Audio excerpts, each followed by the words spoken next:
estamos de volta no quarto bloco e já passo a palavra para o Dr. Márcio, que vai dar sua contribuição sobre a questão da transmissão genética. Muito bem, no fim do outro bloco, então, nós estamos falando dessa questão, de como todo esse elemento que nós estamos discutindo, dessa riqueza que o processo que a gente trabalha, que a DI, vem trazendo dos sentidos profundos que o sujeito tem, e que ele coloca o corpo e a genética a serviço disso, e não o contrário, porque muitas vezes a leitura é o contrário, não é? Então eu quero trazer aqui um pequeno trecho dos estudos que a gente levantou sobre essas alterações epigenéticas, e aqui para deixar bem clara a relação com a vida intrauterina. Elas estão presentes no espermatozoide, elas estão presentes no óvulo, elas estão presentes no embrião que se forma, elas estão presentes na placenta da mãe. Então, todo o ambiente físico da vida intrauterina também acompanha essa riqueza de formações que a gente estava falando do sujeito na vida intrauterina. Então, é o físico acompanhando tudo isso, não é? Mas aqui, esse autor, especificamente do artigo de revisão de 2018, diz assim: evoluindo a partir das hipóteses de Barker, que é aquele David Barker que eu citei no começo, né, que ele começou a especular sobre isso. Essas alterações do início da vida repercutem ao longo de toda a vida e também na determinação de doenças que são avassaladoras na humanidade, que é o diabetes, que são as doenças cardíacas, que são as doenças crônicas, que é a grande causa de perda de qualidade de vida. Porque a gente não precisa falar de mortalidade, porque é inevitável, mas como que o sujeito vai viver com essas doenças? Então influencia muito a qualidade de vida do adulto também. Então ele diz, evoluindo a partir dessa hipótese de Barker, esse estudo dele aponta que, abre aspas, alterações epigenéticas intrauterinas durante períodos críticos de metilação, que é um dos mecanismos químicos que acontecem as alterações, são um mecanismo-chave potencial para a programação e suscetibilidade às doenças crônicas do adulto, com o imprint de genes ligado ao metabolismo sendo alvos críticos. Ou seja, nós estamos juntando aqui o sentido da decisão do ser com o mecanismo da genética de gravar isso e programar com a execução disso ao longo da vida.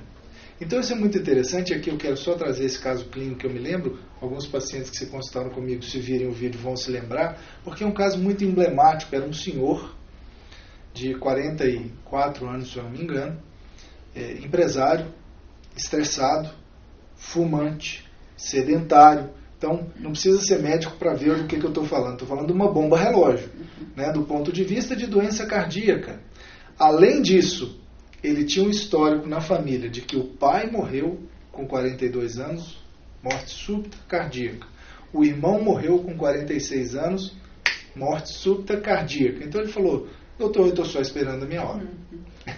Então ele tinha tudo isso e ele falava, apesar disso, todos os cardiologistas que eu fui me pedem, muda a sua alimentação, muda os seus hábitos, faz exercício, mas doutor, eu detesto fazer exercício físico, eu gosto de picanha, eu gosto de cerveja, eu não gosto de salada, o que eu vou fazer?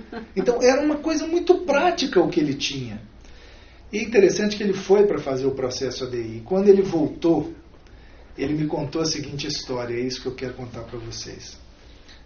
Tomás, o senhor lembra do que eu falei? Eu falei, lembro. Pois é, eu descobri lá na terapia que num determinado momento, eu não vou entrar em muitos detalhes, num determinado momento eu vi que tinha uma decepção profunda com a vida e com o amor e que eu programava um não existir. Então era uma ordem de não existir. E o interessante é que eu vi que isso estava ligado ao meu pai, isso estava ligado a toda a geração do lado do meu pai, que é cheia de doença cardíaca. E eu achei aquela sensação que eu tive durante o processo uma coisa sensacional, porque eu vi como isso mudou para mim lá. E aí, 5 semanas depois, doutor Márcio, minha língua mudou. Eu falei, como assim sua língua mudou? Minha língua começou a gostar de coisas frias, de coisas cruas, e aí ficou fácil para mim comer salada, comer fruta. Eu não precisei fazer tanta força, porque eu não dava conta. 9 semanas depois, 5 semanas, 9 semanas, e isso era meses depois da terapia. 9 semanas depois, eu estava voltando do trabalho, que ele era empresário, e ele comprou um lugar de trabalho perto de onde ele trabalhava, para ele poder pelo menos andar, porque ele detestava exercício físico. E ele estava voltando, ele olhou, tinha uma academia enorme. Falei, nossa, mas inaugurou essa semana, né? Entrou lá, tinha 6 anos que a academia tinha. Ele nunca viu a academia, não entrava no campo de percepção dele. Ele entrou e começou a conversar com o fisioterapeuta que apresentou para ele um projeto de saúde cardiovascular, que ele amou o resultado. Ele estava correndo 45 minutos por dia na esteira e amando correr. Então ele mudou a vida. Eu não sei o que aconteceu, porque ele viveu 44 anos assim, mas veja como transforma. Então, isso aqui que esse autor está dizendo do ponto de vista genético, esse caso ilustra do ponto de vista concreto, não é? Como ele construiu as preferências que a gente acha que são frutos do acaso, ou são frutos, sei lá, de uma coisa fixa em mim que nunca vai mudar. Não é assim. É interessante mesmo que essa ordem que a pessoa se dá ali naquele momento que ela está vivenciando ali no útero materno, às vezes uma briga dos pais, às vezes uma coisa que um está de um lado ou do outro, um se posicionando de maneira oposta à outra, e o filho ele fica ali vivenciando aquilo e muitas vezes não sabe de que lado que ele vai se colocar. É como se ele tivesse de decidir um lado, mas como é que ele fica de um lado? Se um lado ele vai estar contra a mãe, o outro lado vai estar contra o pai. Então ele fica num dilema às vezes muito grande, e a solução que às vezes ele se decide por ela, às vezes é uma solução distorcida. É como se ele não se colocasse para não cometer nenhuma injustiça, e isso vai levando para a vida. Então, no paciente que eu atendi, de não se posicionar, de não se posicionar, de não se colocar mesmo, não mostrar ele, não estar presente nas situações, para não correr esse risco de estar contra, de estar fazendo um mal. Então, o meu paciente ele era gago, porque na hora dele se colocar, dele expressar uma opinião dele, ele tinha esse mecanismo de não colocar.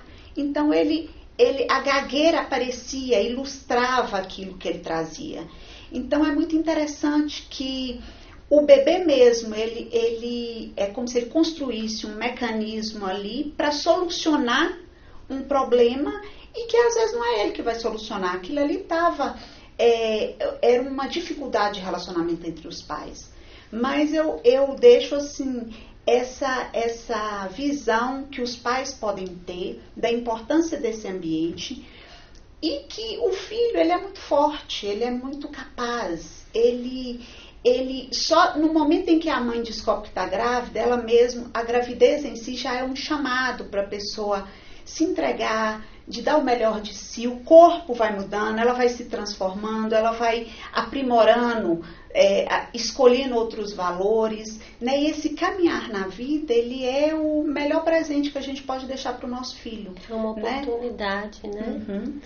E pegando um pouquinho, né, o que você está dizendo, é um momento então de começar a desenvolver valores, como por exemplo, começar a desenvolver até o hábito da gratidão, por exemplo, né? A cada momento ser grato, porque a gratidão ela está muito ligada a essa sensação de bem-estar. Então, se a mãe começa a desenvolver esse hábito, isso começa a ser desenvolvido com o pai também, isso vai gerando esse ambiente, né, de bem-estar. A mãe desenvolvendo o hábito da gratidão, isso vai favorecer, inclusive, as questões genéticas, né, essas alterações. Com isso tudo acontecendo no ambiente, esse indivíduo que está ali, e que, como a Paula disse, é forte e é responsável por suas escolhas, o que é importante, né? Vocês já disseram, os pais entenderem isso, o ambiente é um favorecimento, sim, mas o indivíduo escolhe. Mas nesse ambiente favorável ele vai poder fazer melhores escolhas para si, inclusive para a sua genética. Então a grande mensagem que a gente gostaria de passar, e eu acho que são muitos assuntos, a Unides ainda vai falar mais um pouquinho, mas é o seguinte, o Viktor Frankl, vai falar uma coisa muito interessante que a Hannah Arendt vai falar de uma outra maneira. Mas os dois falam de sua maneira própria que toda vez que uma criança vem ao mundo, vem algo absolutamente novo. É um início absoluto. Então, eu acho isso muito lindo, porque ela inaugura, mesmo quando você pensa em transmissão psíquica, entre gerações, a história da mãe, a história do pai, do avô. Cada criança que vem ao mundo, ela vem inaugurando, ela vem trazendo uma outra possibilidade, ela vem trazendo a possibilidade de um real recomeço para toda aquela família e para ela. Então a gente percebe que os seres humanos realmente têm condicionamentos, como o Viktor Frankl fala, mas ele é essencialmente um ser capaz de se posicionar sempre diferentemente e surpreendentemente. Então o que nós estamos falando aqui, que a nossa mensagem é assim, vamos facilitar, né? Para que essa pessoa possa fazer boas escolhas, inclusive genéticas, né? Escolhas que possam favorecer para que ela seja cada vez mais ela mesma e que possa contribuir com um mundo melhor. E essas boas escolhas, inclusive, ela pode perceber na mãe fazendo essas boas escolhas, sendo coerente nas escolhas que ela faz, lutando pelo casamento dela. Então, assim, os pais, eles podem também no dia a dia, às vezes cheio de condicionamentos ou cheio de registros que a gente tem, mas escolher, priorizar essas escolhas positivas, para que a criança aprenda que é possível, apesar dos condicionamentos, apesar das condições que às vezes não estão favoráveis, mas ela pode fazer valer a pena, ela pode construir algo que dê um sentido positivo para ela, para a vida dela e para as próximas gerações. E talvez indo pelo lado ali que a Flávia colocou, da gratidão, que é essa postura de abertura para a vida, para as circunstâncias, para se posicionar, isso é um grande aprendizado. E às vezes mesmo quando o casamento já não está mais ali, mas esse falar bem um do outro, a mulher do pai do seu filho, o pai da mãe do seu filho, porque com certeza tem valores, com certeza tem coisas boas e admiráveis. Deu positivo. Porque o filho ele vai se construindo nessas relações. Então se tem coisas boas aqui, isso vai possibilitando uma maior interesse, um maior equilíbrio interior, mesmo que as dificuldades possam existir. E o primeiro passo para isso é a decisão. É a decisão. Esse querer fazer isso pelo filho, pela vida. Isso. Bom, então a criança de útero materno, ela surge dos pais, né? E se ela surge dos pais, é muito importante para ela perceber que a relação entre os pais, aliás, isso foi tema da minha tese de doutorado, é um assunto que a gente vai falar ainda mais para frente, mas é importante que ela perceba a qualidade do relacionamento entre os pais. Então, se você está nesse período gestando uma criança, vocês que são pais agora, independente do que esteja acontecendo, conversa com essa criança, toca a barriga, fala para ela por que ela é importante para a sua vida. Começa a falar para ela do que está mudando para melhor na vida a partir da presença dela. Porque quando chega uma criança, os pais amadurecem, o ser humano cresce. Uma vida sempre faz a outra vida crescer. Então, nessa fase é muito importante conversar com a criança. Ela percebe sim, ela registra sim, ela sente sim. E é importante que vocês conversem entre vocês, pai e mãe, que se relacionem bem. E é importante também a qualidade do afeto que vocês vão doar a essa criança. E para vocês que pensam assim, mas agora meu filho já cresceu, agora meu filho é adolescente, agora meu filho é adulto, como que eu vou fazer, né? Então, é outra etapa da formação da vida humana. E todas as etapas são importantes, né? E você pode resgatar os vínculos afetivos a qualquer momento. Sabe aquela sua dificuldade de abraçar? Decida que você vai abraçar o seu filho, o seu marido, a sua esposa. Começa a reconstruir os laços afetivos dentro da sua casa e você vai ver que não só a qualidade dos relacionamentos vai se transformando, mas o modo de ser dos filhos e o seu próprio, ele vai se transformando também. Acho que nós podemos fechar aqui com essa mensagem. Falar um pouquinho dos pequenos gestos diários. Dos pequenos gestos diários que, na verdade, ficam para uma vida inteira. Essa é a melhor herança que podemos deixar para os filhos. Bom, então finalizamos aqui. Esse espaço aqui foi muito importante, foi muito interessante. E já faço, então, um convite para vocês para o nosso próximo espaço interativo, onde nós vamos falar da violência sexual contra crianças e adolescentes, dentro e fora do espaço intrafamiliar. Até lá e um Feliz Natal para todos. Feliz Natal. Feliz Natal. Feliz Natal.